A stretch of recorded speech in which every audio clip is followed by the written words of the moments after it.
Assalamualaikum warahmatullahi wabarakatuh. Pada pertemuan kali ini, materi yang akan kita bahas adalah tentang hakikat perkembangan bahasa anak usia dini. Jadi materi ini masih materi pengantar dari mata kuliah perkembangan bahasa. Nah, sebelum kita masuk ke dalam materi yang lebih detail, kita bahas dulu apa itu bahasa. Jadi, bahasa merupakan sarana berkomunikasi dengan orang lain. Dalam pengertian ini tercakup semua cara untuk berkomunikasi di mana pikiran dan perasaan dinyatakan dalam bentuk tulisan, lisan, isyarat atau gerak. Bisa juga dengan menggunakan kata-kata, kalimat bunyi, lambang, gambar, ataupun tulisan. Jadi berbicara itu bukan cuma sekedar pengucapan kata atau bunyi, tetapi merupakan suatu alat untuk mengekspresikan, menyampaikan, atau mengkomunikasikan ide, keinginan dari seseorang gitu. Nah, selanjutnya dalam pengembangan keterampilan berbahasa pada anak usia dini itu ada 4 aspek. Yang pertama, bahasa itu berbicara, kemudian menyimak, membaca, dan menulis. Jadi 4 aspek ini masuk ke dalam komponen bahasa pada anak usia dini. Nah, selanjutnya Ibu akan bahas satu persatu ya. Nah, ini kalian bisa lihat bahwa menyimak, membaca, berbicara, dan menulis. Ini satu kesatuan dalam komponen berbahasa. Nah, jadi bedanya adalah menyimak dan membaca itu adalah bahasa reseptif, berbicara dan menulis adalah bahasa ekspresif. Kemudian di atasnya itu adalah menyimak dan berbicara itu adalah bahasa oral. Biasanya itu secara lisan. Orang menyimak itu biasanya menyimak orang yang sedang berkomunikasi itu secara lisan maupun oral. Nah, kemudian membaca dan menulis itu adalah bahasa yang tertuang dalam perlambang tulisan gitu. Nah, jadi apa sih bedanya bahasa reseptif dengan bahasa ekspresif? Nah, bahasa ekspresif adalah kemampuan untuk mengekspresikan keinginan dan kebutuhan melalui komunikasi verbal maupun non-verbal. Nah, bisa lisan maupun dengan isyarat. Nah, ini adalah bahasa ekspresif, bahasa yang diutarakan secara ekspresif. Nah, bedanya dengan bahasa reseptif adalah kemampuan untuk menangkap, memahami, dan menyampaikan informasi yang didapatkan melalui bahasa lisan. Jadi bahasa reseptif itu bisa kita sebut inputnya. Kemudian bahasa ekspresif itu adalah outputnya.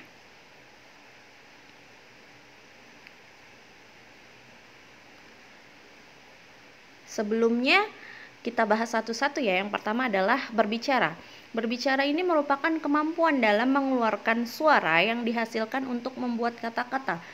Seperti yang sudah Ibu bilang sebelumnya bahwa berbicara itu bukan hanya sekedar pengucapan kata atau bunyi, tetapi untuk mengekspresikan, menyampaikan, atau mengkomunikasikan ide, keinginan seseorang baik secara lisan.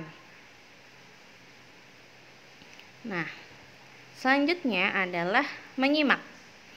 Menyimak merupakan kegiatan meresapi, mengolah, serta menginterpretasi suatu permasalahan dengan melibatkan panca indera seseorang. Jadi menyimak ini berhubungan dengan menyimak berbicara, kemudian menyimak dalam membaca, kemudian menyimak ekspresi lisan maupun ekspresi tulis.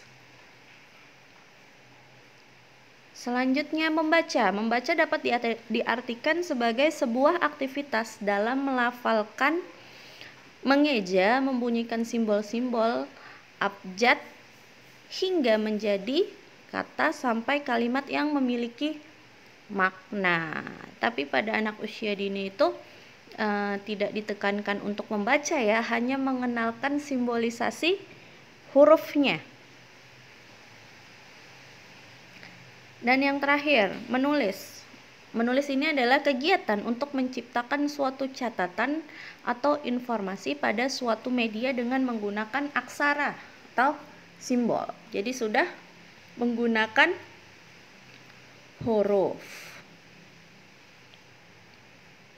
Oke, selanjutnya ada yang namanya tahapan berbicara. Jadi pada anak usia dini itu perlu kita ketahui bahwa ada beberapa tahapan dalam berbicara. Oke, pada tahap yang pertama, prelinguistic speech ini dari lahir sampai 11 bulan. Pada tahap pertama ini anak berbicara tidak dengan kata tetapi dengan menangis, kemudian menjerit, tersenyum, babbling, dan meniru suara. Babbling ini seperti mengucap kata mama, dada, tata, seperti itu ya. Itu namanya adalah babbling. Dan tahap yang kedua itu one word utterance. Tahap kedua ini sudah mulai kompleks. Anak mulai menggunakan satu kata, mulai menggunakan kata benda, dan anak sudah mulai berusaha menyampaikan informasi tambahan ketika tidak mengerti. Biasanya dia satu katanya itu misalnya makan, oh berarti dia mau makan. Duduk, dia berarti mau duduk. Jadi dia hanya satu kata, tapi satu katanya itu bermakna banyak. Selanjutnya pada tahap yang ketiga itu making words into parts. Nah, pada tahap yang ketiga ini anak mulai menggunakan kata dalam kalimat. Itu usianya sudah 2-3 tahun ya. Anak mulai menggunakan nih 2 atau 3 kalimat sekali ucap. Jadi anak sudah memulai percakapan dan berusaha untuk berkomunikasi dengan orang sekitar gitu. Selanjutnya pada tahap yang keempat, anak ini sudah menggunakan kalimat yang lebih komplit. Pengucapan dan tatanan bahasanya juga sudah berubah, lebih baik daripada sebelumnya gitu. Jadi ini sudah bisa berkomunikasi dengan menggunakan SPOK ya, walaupun SPOK-nya itu masih terbalik-balik. Nah, pada tahap yang terakhir itu using language symbolically. Nah, pada tahap ini pada usia 6 tahun ke atas, anak sudah mulai dapat menggunakan bahasa simbol. Jadi dia sudah mulai bisa menggunakan bahasa tulis.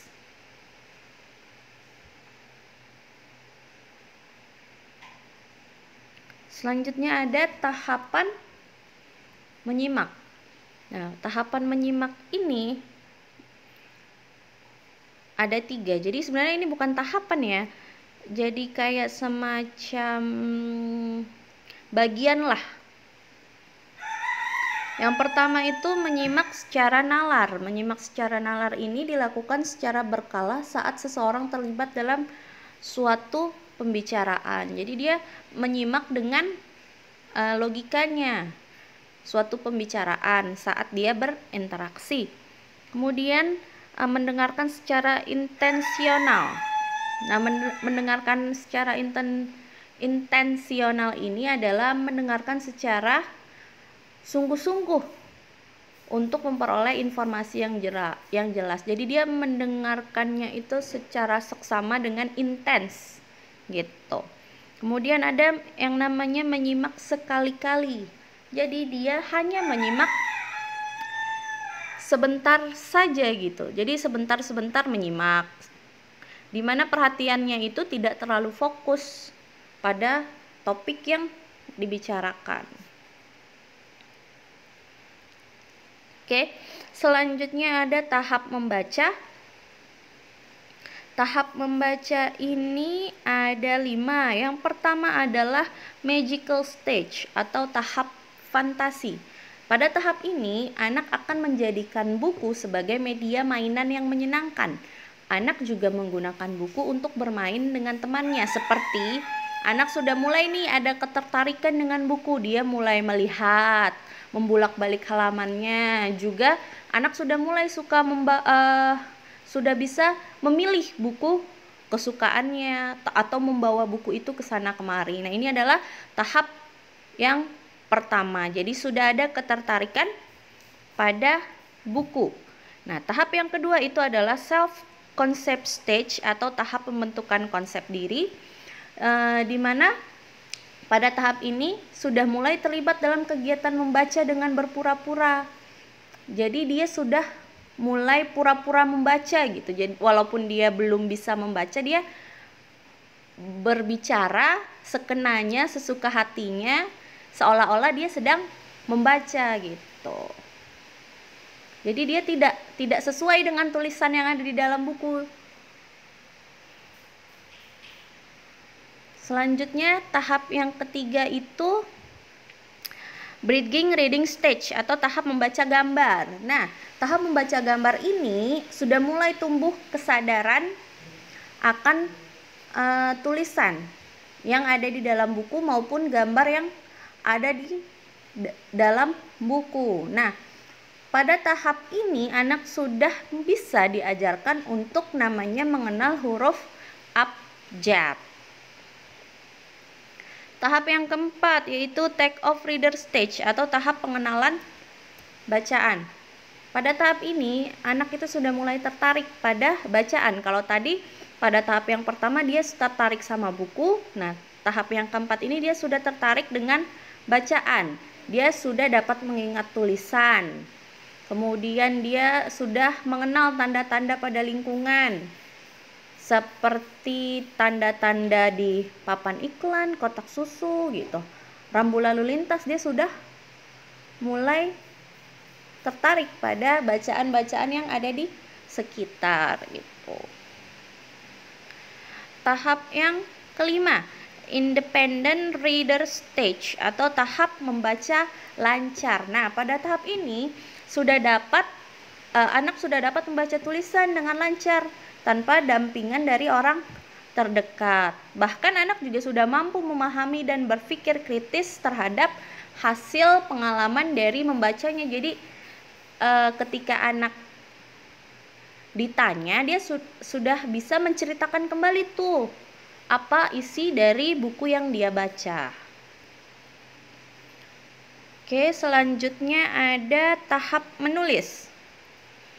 Tahap menulis ini yang pertama adalah tahap mencoret atau membuat goresan, scribble stage. Nah, pada tahap ini anak sudah mulai belajar menggunakan alat tulis seperti pensil warna, krayon dan lain-lain untuk membuat coret-coretan.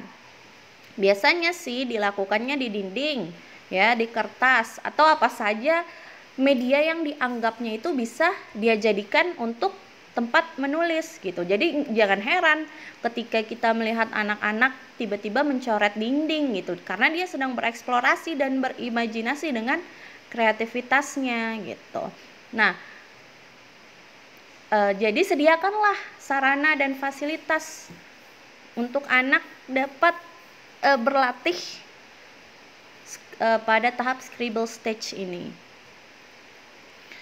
Selanjutnya tahap yang kedua adalah tahap pengulangan secara linear atau linear repetitive stage. Nah, tahap ini pada tahap ini anak sudah mulai menelusuri tulisan yang horizontal seperti membuat gambar rumput gitu. Jadi dia membuat gambar yang bentuknya itu berulang. Seperti gambar bunga, ya kan? Itu gambar bunga itu kan berulang ya bentuknya. Terus gambar rumput gitu. Jadi dia belum sampai pada menulis huruf abjad. Jadi dia masih menulisnya itu tanpa makna gitu. Selanjutnya ada tahap menulis secara random. Nah, pada tahap ini anak belajar tentang berbagai bentuk huruf walaupun masih acak gitu. Nah, pada tahap ini anak sudah kalau yang tadi dia belum tahu abjad gitu, pada tahap ini dia sudah tahu abjad semuanya. Dia sudah bisa menuliskan dengan huruf abjad tetapi masih random. Maksudnya random ini masih salah-salah gitu. Misalnya aku mau anak itu mau tulis aku mau pergi ke pasar, yang dia tulis adalah aku, PGI, K, TMN gitu. Jadi masih ada kata-kata yang hilang.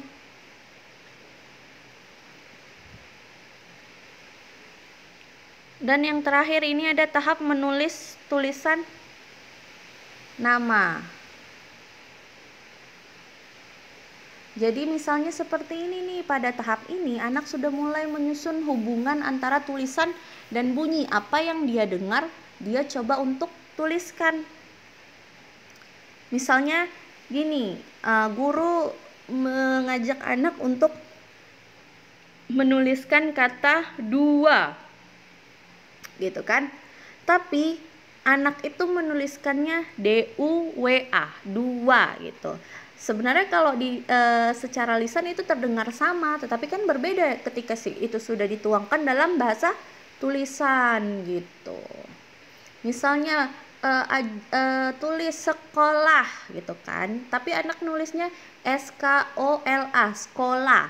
Sama kan terdengarnya, tapi tulisannya berbeda. Oke, sampai sini